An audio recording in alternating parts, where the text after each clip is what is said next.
Hello and welcome to episode 54 Property Mastermind podcast with Hilary Saxton. Today's episode is an interview with Anna Kate. Now, Anna Kate has been a student, a Property Mastermind student, and she's a mum. She was a cheesemaker and now she is a very successful developer. This is her story on how it worked for her. You are going to learn so much. You're going to be inspired by this amazing woman. And I know that the questions Bob asks the lovely Anna Kate will leave you thinking, yes, I can do this too. So jump on into episode 54, a fabulous interview with the lovely Anna Kate.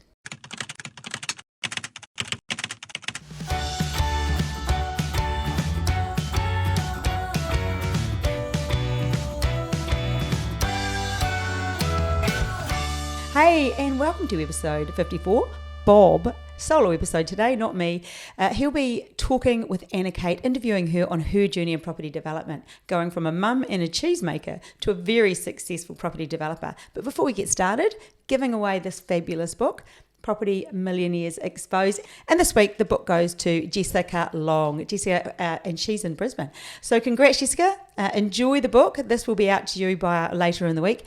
Anyway, also a bit of a reminder before we get started, if you're hearing this podcast before or when it comes out, we have our networking event in Melbourne this weekend. We've done Brisbane, we've done Sydney. The feedback has been absolutely fabulous, so you won't want to miss it, from 2 to 5:30.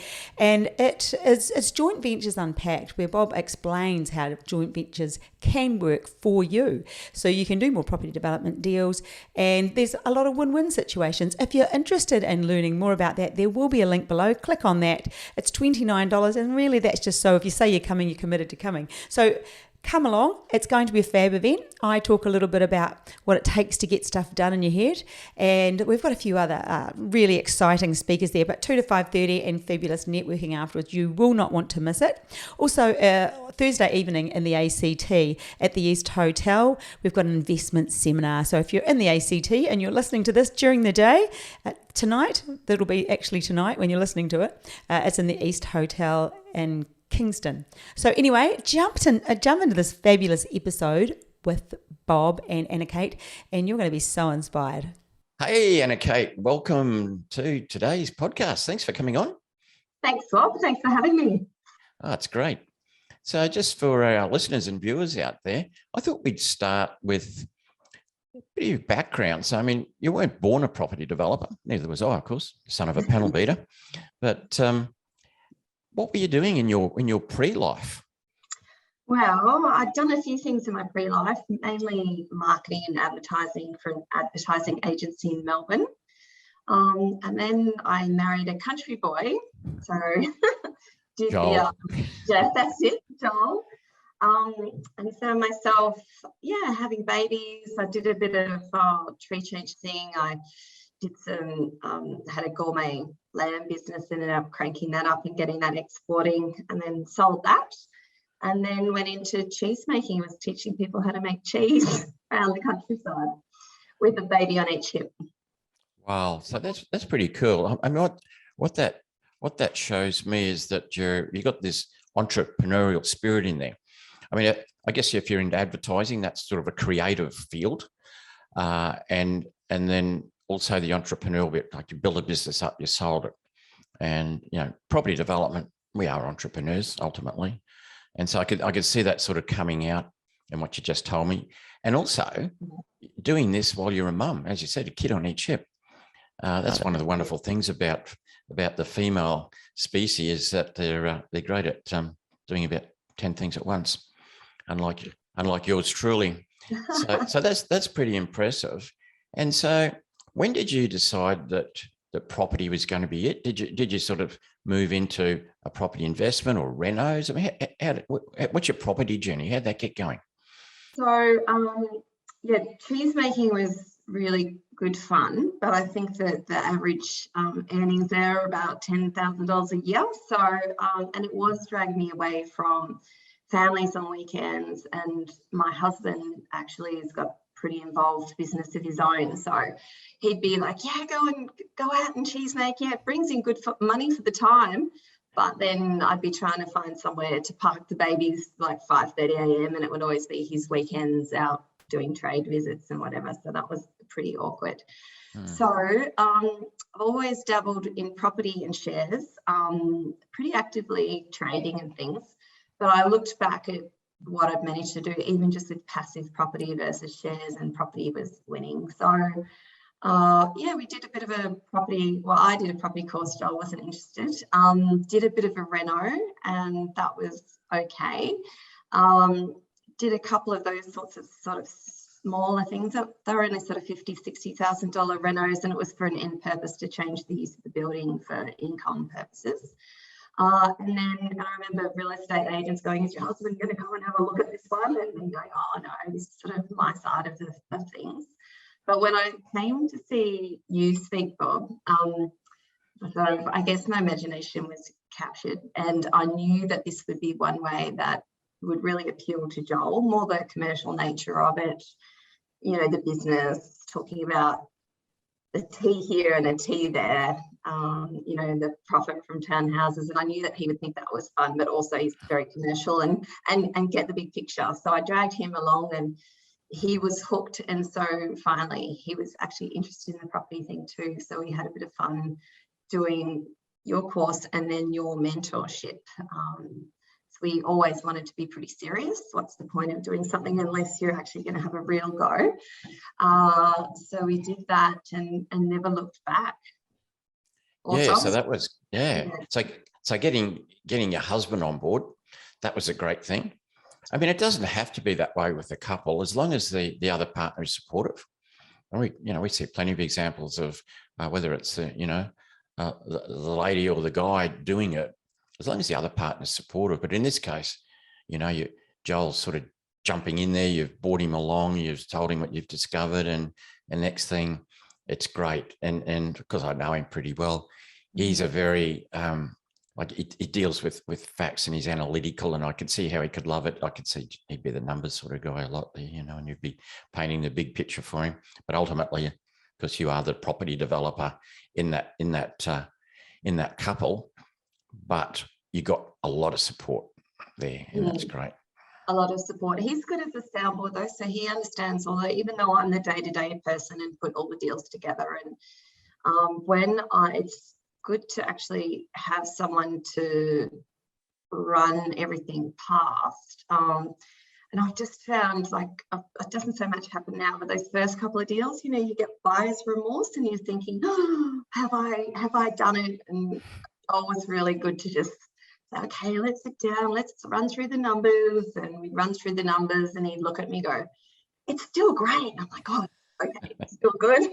Yeah, That was nice just to have a bit of that support, I guess. Yeah, it is. It is pretty important to get that support as well. So that's great. So here we go. Let's talk about your first foray into it, because I know you've done lots since and you're doing plenty at the moment. But tell me about that first deal.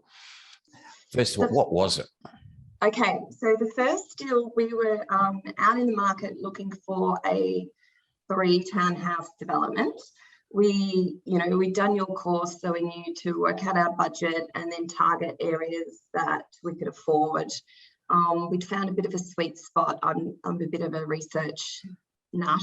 So we found a bit of a sweet spot, Bayside Melbourne, where the growth was going up and the townhouse, anyway, it was a nice little spot where the land wasn't that expensive and it was getting an premium for townhouses. So we targeted that spot and worked really hard. It was really, really actually frustrating. It took a good 6 months to find a deal. And I remember I kept reaching out to your team and saying, is there anything else I could do? And they kept saying, well, what are you doing? And I'd be like, real estate agents, this, that, the other. And we even ended up doing letterbox drops, Joel and I. And we are 4 hours away from our target site. And we did have, a 2 and a 4-year-old. So it was all pretty hard going at that point. And I remember, the mentoring team saying, just keep going. You're doing everything right. Just keep going.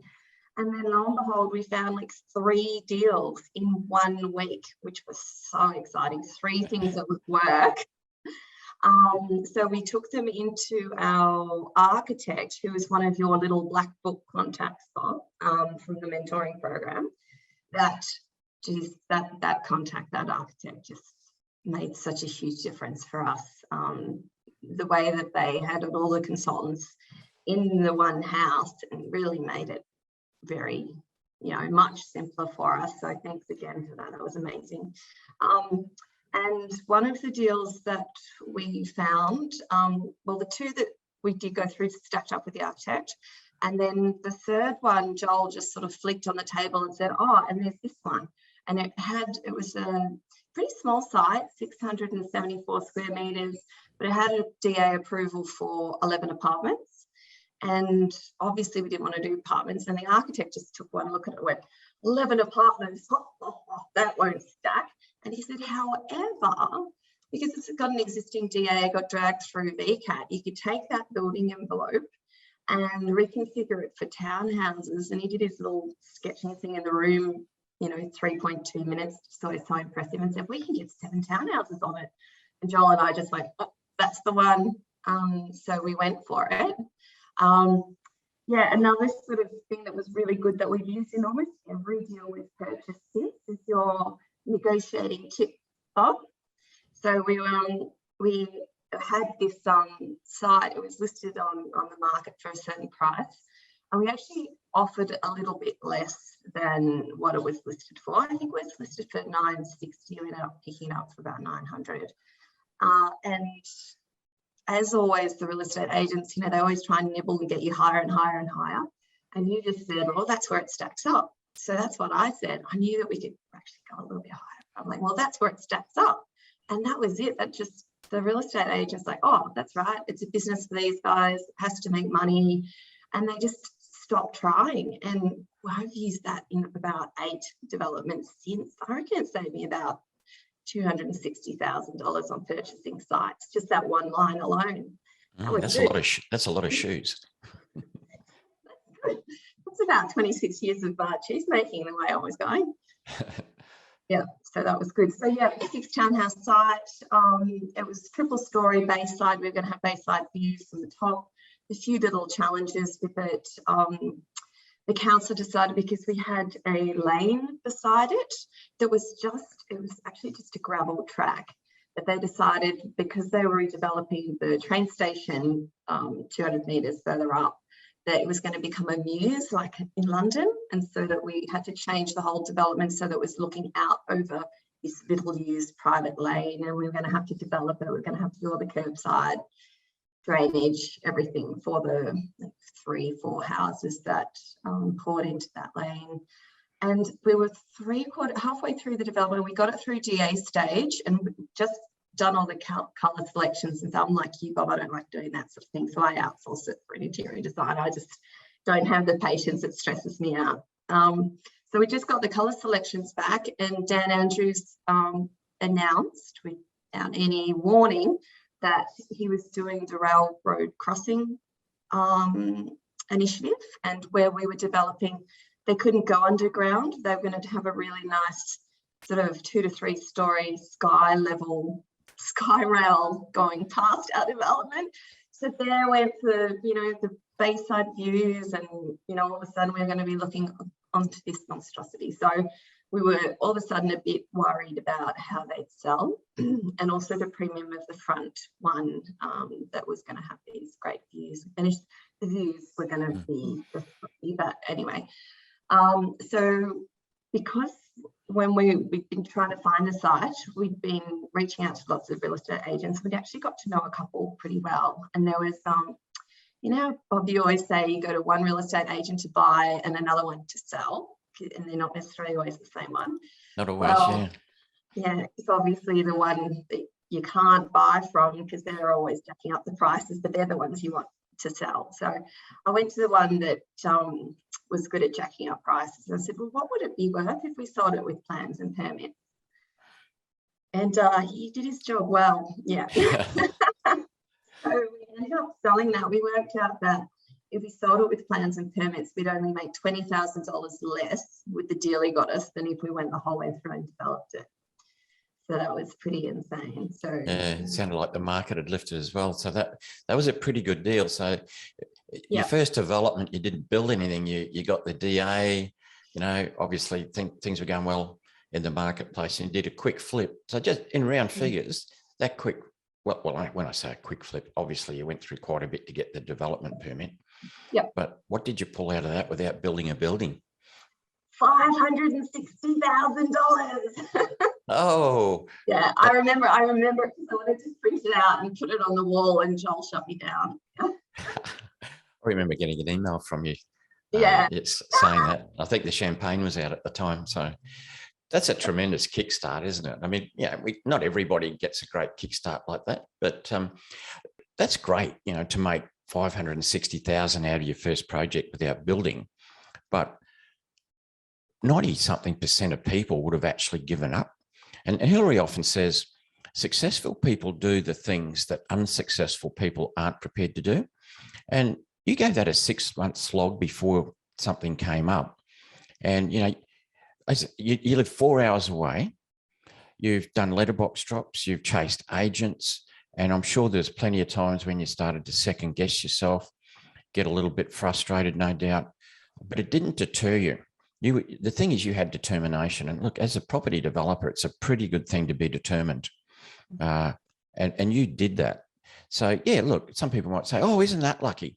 Well, yeah, but you can make your luck too, because most people would have given up and not just keep pushing. And you did everything right. And the thing is, you were sowing seeds for that 6 months, because you mentioned about 3 things popped up at the same time. And that is not unusual.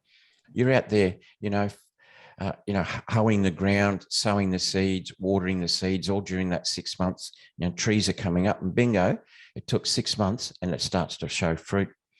So well done, girl. Thank you.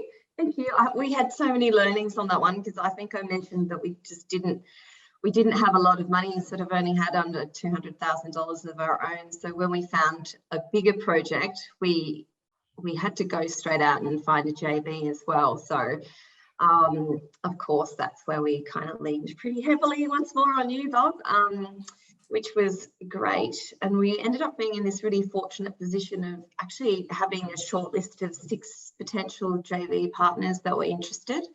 And we came to Melbourne and met with them all. And from that, and actually they were all great. They were all great people. They were all business heads who could have worked with any of them. We chose a couple who'd done lots of developments before, because we thought that would be good to leverage more knowledge. But that was an excellent process to go through to really kickstart our joint venturing, because we've done quite a bit of that since, and that's made all the difference. Because often, especially at the beginning, we just didn't have the funds behind us to do it ourselves. Oh, plenty of people have launched their development career the same way. Well, the first 2 deals I ever did, first 2 developments, I used other people's money.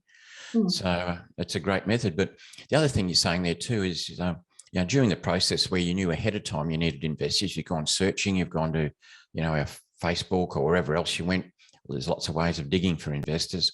And you've come up with some, and that's great. And then you made the trek to Melbourne, 3 or 4 hours, whatever it is, and had a face-to-face. And that's really important as well. I think if you're going to do business with people, that face-to-face can be important. It's not a prerequisite, but it helps build trust, and that's important. So you're doing all the little things right. And so you're pretty keen, I imagine. You've cashed up, you got some money in the bank, you've got investors sitting around, and now you're looking for a high-rise office block to do. Maybe not yet. That's next year.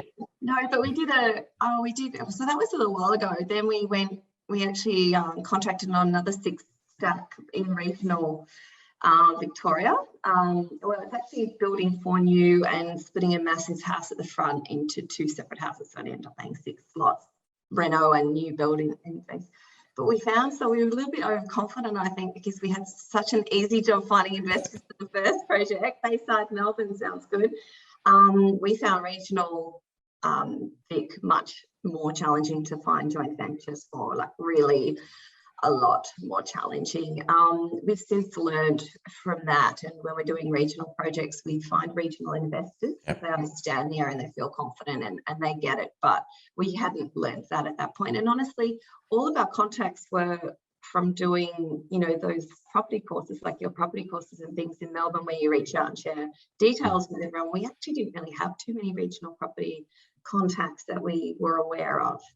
So actually, once again, we called you, Bob, and said, help, we can't find a joint venture partner, which wasn't what we're expecting because it was so easy for the first one. And yeah, you just actually did help with that one as well.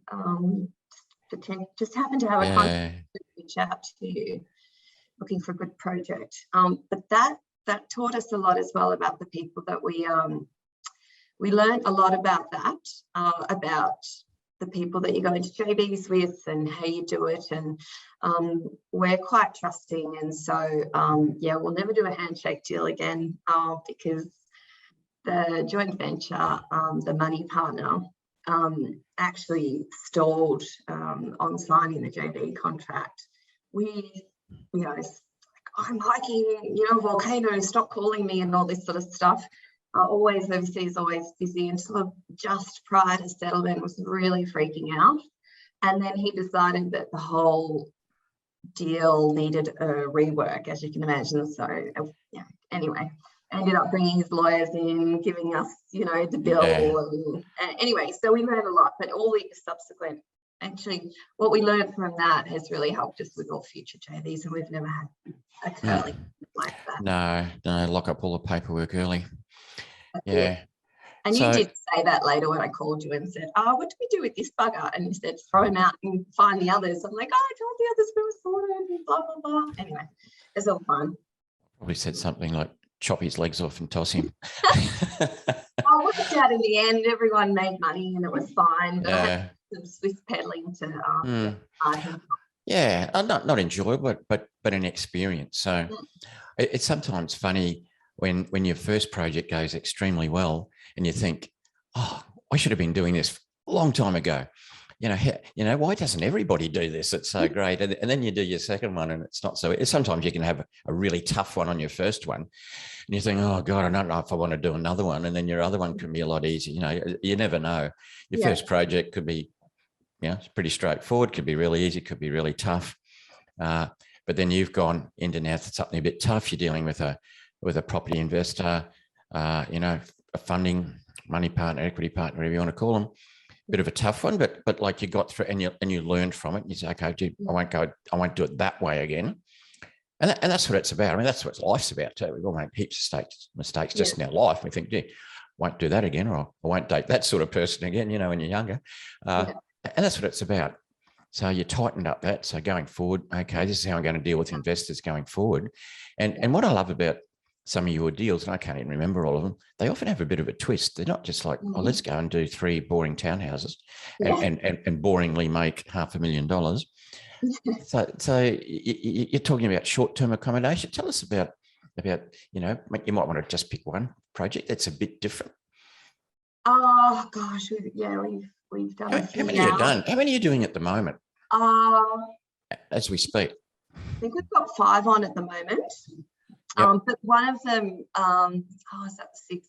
We do a lot of sort of help. So I'm on a local childcare board, and so I'm building a new childcare for them. So that would be like a no-cost thing, just doing lots of lobbying, government, federal, state, to get that sorted at the moment. Haven't you stepped up from making cheese? You'll be the mayor. I said to you recently, I think you'll be the next mayor probably. No, I love the mayor. The mayor's great. I'll leave the mayor there. It's probably hard for a mayor to be a developer, although I do know a few. You'll love this. Our local mayor's a property developer, an probably still does it. And he stood up in council and, I don't think he realised that was one of mine, but proed it through and got a unanimous vote for one of my developments through the council. Way to go. Yeah, he's a good guy. So where were we? Oh, do you know one of the best things that we learned was you taught us to put those financial packages together for the finance application. Oh, yeah. And I was a good little student and literally did exactly as you said. We had the whole, I think it was like 74 pages, at the end. And I had to sort of go in and in the office works at midnight the night before because there was some computer malfunction and we're 4 hours away. Anyway, bound it all up. They looked amazing. And then had literally a cafe table booked for 4 hours and had the banks come in, and they saw the other banks leave as we'd finished presenting to the other one. Oh, Stepped dear. up like you told me to. And then it was pretty awesome because the NAB girls that came down and I started presenting, and I don't even think I got past the contents page or the 3rd or 4th page. And they just said to me, how many of these do you think you're going to be doing a year? It wasn't like, oh, we could probably fund this. It's like, how many of these are you going to be doing a year? I was like, oh, and How many can you fund a year? They have funded every single project we've done subsequently. Every other bank, we always think, oh, well, you better just shop around the deal. Everyone said no every single time, and those girls have got it through every single time. Same relationship manager, and now they're senior relationship managers that they've managed to take us with them, which is sort of nice. Yeah. So you would have used one of our pro formas, probably, where you fill in the missing pieces. You didn't have to, create it from scratch. And yeah, Bennett emailed me. I just copied it. It's awesome. It's all about looking professional, looking the goods. We've had lots of people who've been through our program and used our pro forma for finance, and the financiers like shook their heads and said, we've never seen an application like this. It's so professional. It's so easy to follow. Some of them said, look, we got big corps, big publicly listed companies don't do applications like you guys. It's so, and bingo, and that's good. I mean, whatever it is, you've got to look professional in property development, particularly when you're dealing with people like financiers. So that's brilliant. And as you said, you made such an impression on them the first time that they just kept running with you to this day. Brilliant. Yep, even when everyone else says no. And I can't even imagine some of the conversations they've had, with their senior credit managers, because I know that some of the stuff we've done has been, some of it's a bit curly. It's a bit out of the box. It's a bit curly, yeah. To be honest, and I always am, I love that expression, because I always say, well, aren't you usually? But to be honest, that banks are pretty conservative and pretty stick in the mud, and they don't like moving out of these very tight parameters. And for them to, continue doing some of the stuff. I mean, you're doing short-term accommodation, you're doing some tricky stuff. That's it's a feather in their cap, but it's a bigger feather in your cap that you made such an impression on them, and that you can explain a deal in the terms that they can understand, that they just keep rolling up. And once again, congratulations. Well done. It's you that's doing it. It's all you. We just did what you taught us to do. Well, you're applying it. I mean, look, thousands of people have done our basic property development course, and a number have never done anything. Some are extremely successful. Same course. It's the people. It's the person. It's what you do with the knowledge, whatever it is. Even beyond Property Mastermind, it's what you do with what you learn that makes the difference. Otherwise, you just got enormous head full of knowledge. So you applied it, and you got results. Yes, thank goodness. And one of our favourite things is we look at a market, and if it's if we want to hold something for cash flow, then we'll look at where the niches are, where the gap is. So we've got some of the most expensive executive, furnished accommodation that judges sort of stay in when they're doing the circuit in Wangaratta in the regional towns. And then we've got some sort of affordable studio, and we do micro apartments. And we've even got some high-end Airbnbs now. So, yeah, it's good. So where the direction you've gone on in general terms is that you're looking for projects that you can keep some or all of that produce really good incomes. So, nothing wrong with a standard investment. You do 3 townhouses, you sell 2, you keep 1, you rent it out. I mean, that's great. It's all good. But then there's particular niche products that we know produce higher incomes. And then we sort of move initially into the short-term accommodations, and that's where you're going. And then you've got a variety of those, because you said you've gone up market on some, and where you've got, as you said, even judges who travel regionally. And that's close to my heart, because I was doing a regional project where I had to take the council to court, and the judge had to go to a regional area and stay somewhere. So I fully understand that. And so is that a direction that you've gone and that you continue to go on, this higher rental type development? It is. We learned, or you probably taught us pretty early on, that if we hold, then you make so much more money, because you're not paying GST, you're not paying agents commission, you're not paying income tax.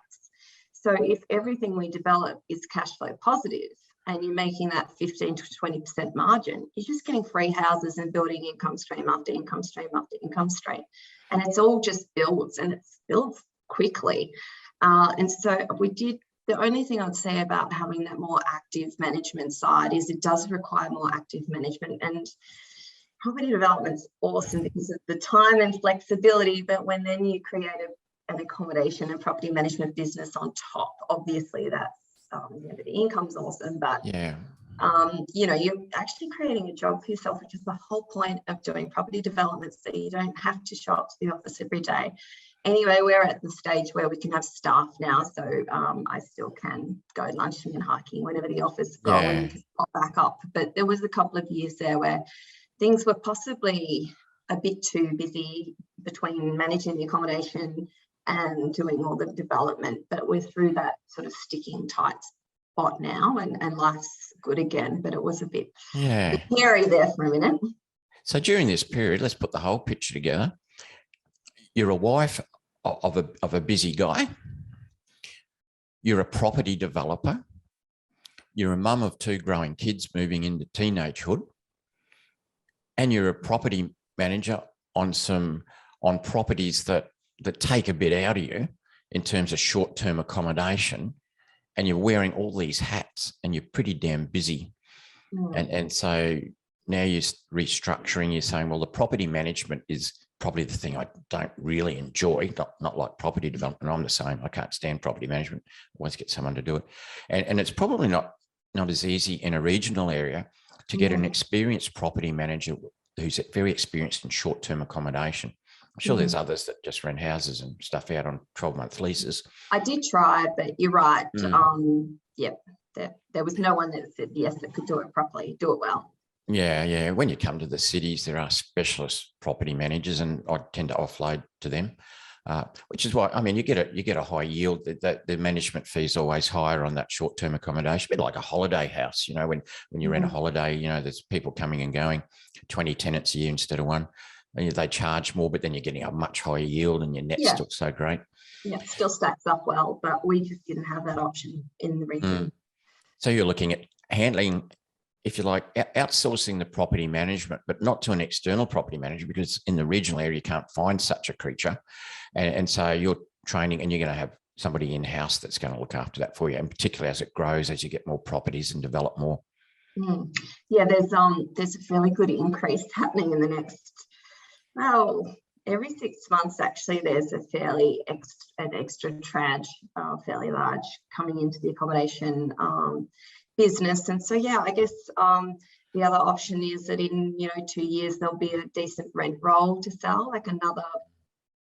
Joel keeps sort of saying, well, it's getting to the size, now where it is another arm of the business that will be saleable. So there is that. But I think you'd almost want to sell the assets underlying as well, because of that specialist nature, like our vacancy rates are 0. But, you get someone else doing it, could end up pretty well. I've heard stories, and it can be, not so good. So, maybe offload the whole arm, but the cash flow's so good. Look, it's our question. If you don't have to sell, don't sell. That's my idea with real estate. Yeah, that's right. And particularly something that pumps cash. I mean, I love things that pump cash as well. That's why my favorite thing's retirement villages, and they're great. And Hilary's doing NDIS as well. And any property development's great, but particularly property developments that you can keep and get a really good return on, and handle that management side as well. That's the key. There's two parts. There's 2 parts of property development I don't like. You mentioned one before. That's doing all the color selections and all that sort of stuff. I just pay an interior designer to do that. Just keep a bit of an overview, but that's so stressful. I'd rather have needles poked in my eyes. And the other part is on properties we hold is the management. It sounds like you're pretty similar with me on that. And good luck if you love it. So, bringing it up to current times. So you've got this increasing portfolio of good properties that you've developed and held. You've got, you're handling that at the moment. You're looking at, you said you've got 4, maybe 5 on the go. You're doing a bit of pro bono work, which is wonderful. You've built some really good contacts in the industry. You've got good finance contacts, good industry contacts. The council's quite aware of you, and at regionals you'll go. Anything interesting at the moment? Is you're looking at commercial? You're looking at still doing the various types of accommodation? I mean, got any interesting things you can tell us about at the moment, even if it's something you're looking at or something you're doing? A little bit of a twist. We love twists. Yeah, well, I guess the one that every development I do, it's like my little baby. I get really excited by. But this one, the next one that we're doing, is pretty exciting. I think because it's a little bit different. So we've got a location that's really basically almost in CBD, just on the very edge of one of the regional towns, and we're doing a double commercial down the bottom, apartments stacked above, and then 3 townhouses along the rear. So, well, there's a combo of 3. Yeah. So we've got 2 commercial units, I'll call them, on ground level at street frontage, I imagine. Yes. Above that, did you say short-term accommodation upstairs? Well, what we do with those apartments, we're not sure. We're putting 2 bedroom, probably 2 bed, 2 bath apartments, because they'll be very high end. This is sort of the blue area of this town. And then whether we keep them again as furnished high level exec long term, I think I've had enough of short term. Or whether we short term, like whether we Airbnb them, because we've got, the staff and the setup and all the business processes to do that sort of rinse and repeat. There's two types of problem. There's the problem that causes you angst, and there's the problem which no matter how I solve it, it's going to be great, and that's that sort of a problem upstairs. Development. This is crazy. This site, because I'm used to doing townhouse sites, and yes, we do dress them up and make them tricky so they're high yielding, but essentially they're townhouse sites. So I'm used to going to my amazing architect that I strayed from once and I'll never do again. Used to going to him and saying, right, what's the highest? What's the highest height density? I want to see how many 3s and how many 3-2 combinations we can do, or 4s and 3s, whatever, and he spews out the concepts. This one, and it's the highest yield, you do your fees, do 5 or something, work out the best one and run with that. This one had something like 57 different layouts you could choose. It's a bit of a different bag. So it took us a lot longer. Usually I've got the DAs lodged way before settlement, way. But with this one, actually had it for 8 months, but now we're lodging the DA, so that's very different for us as well. But you, at least during that time, you've come up with a solution that is the way to go. So it's going to be obviously quite profitable, and it's going to be acceptable to the market. There's always the 2 things that you do, and so that's okay. I mean, 6 or 8 months is a short time frame in the big picture of things, really, when you consider the outcome and how long you would hold that product and how much money it's going to create over a period of time, just to get it right. It's well worth that time. And as you said, this has been the one with the most variables you've ever looked at. That's right, and hence me calling you, Bob. I'm just touching base. I know it's been a while. Well, we're doing something a little bit different. Can I have a chat to you about it? Yeah.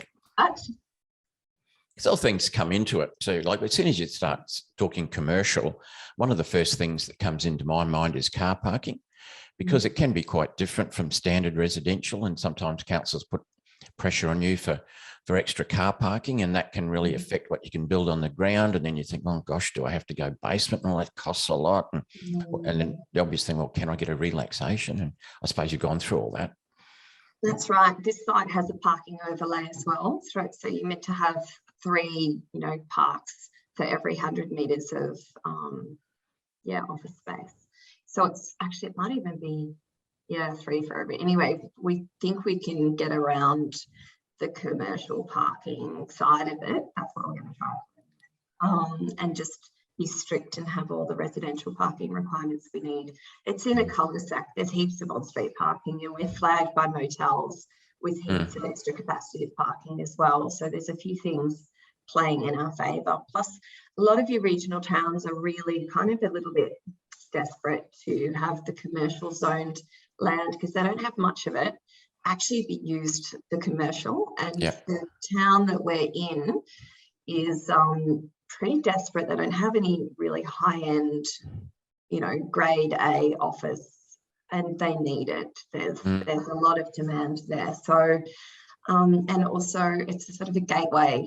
It's a gateway into the town, and councils are fairly pro gateways at the moment. So we'll promise to make it look pretty and giving the town something that they need, and all of that hopefully will play in our favour. Yeah, it sounds like you've got council support in that respect than what you're offering them, and I'm sure there's a deal to be done there, even if there's a little bit of massaging on the way through. And you said in the back is 3 standard townhouses as well, so a bit of a mix in there. Is that right? 2-story ones? 2-story ones. There's a beautiful park, sort of the nicest park, right behind us, really. So the view, we're going to try and get some park glimpses. I don't know if we will. We'll see how we go. But what will you do with those 3 townhouses?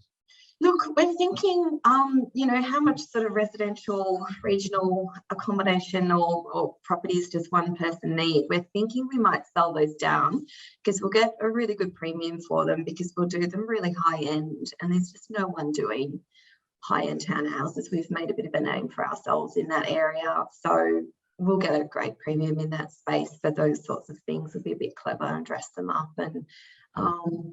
and green them up so that they don't feel like they're surrounded by commercial, make the whole thing look like one high-end boutique development. And so we're thinking we'll actually sell those down and keep the commercial that'll be high yielding, and either sell the apartments or we'll keep them and do something creative, furnish, executive, or short-term. So many combinations and permutations. I remember that from my year 9 maths. But the thing is, like, whatever you do, it's a tremendous outcome. And, it is. It'll be good. And that's why it was worth spending that extra little bit of time. Just, we didn't want to, what do you say? Oh, we didn't want to leave anything on the table. What's your expression?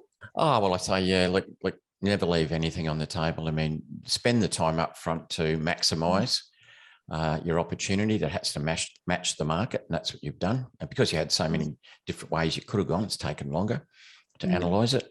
I can imagine you and Joel on the table after the kids are gone to bed at night, ripping these, pondering and running numbers and calculators and spreadsheets flying around. That's it. And what we've discovered is we work really well in warmer climates with glass of wine and like the laptop open. So we go on the odd working junket a fair bit. We're very lucky to be surrounded by, grandparents and things. So the kids are lots of cousins. They do quite well at it.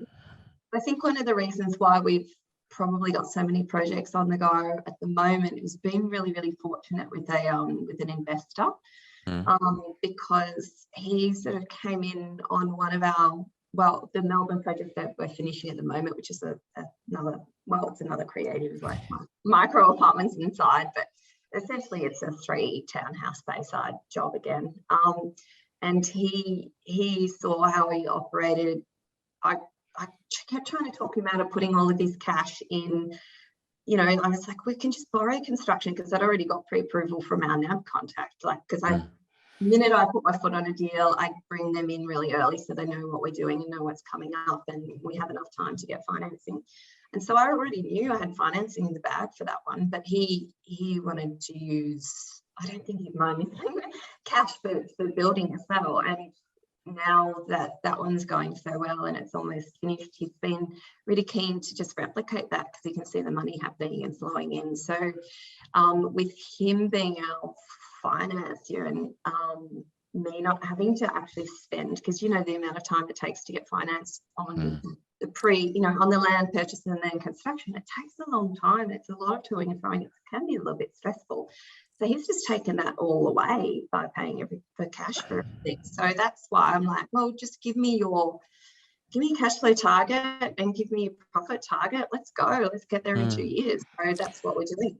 Yeah. I mean, if you fund a project totally with cash without going to the bank, I mean, there is a saving, in time and effort with the bank. I mean, depends how you write interest or not, but if you used your own money, you're not paying interest. You don't have to technically get valuers. You're saving time, and that's great. You make more profit because you're not paying interest. The other side of the coin is, of course, that your actually return on funds invested drops because you're not gearing it.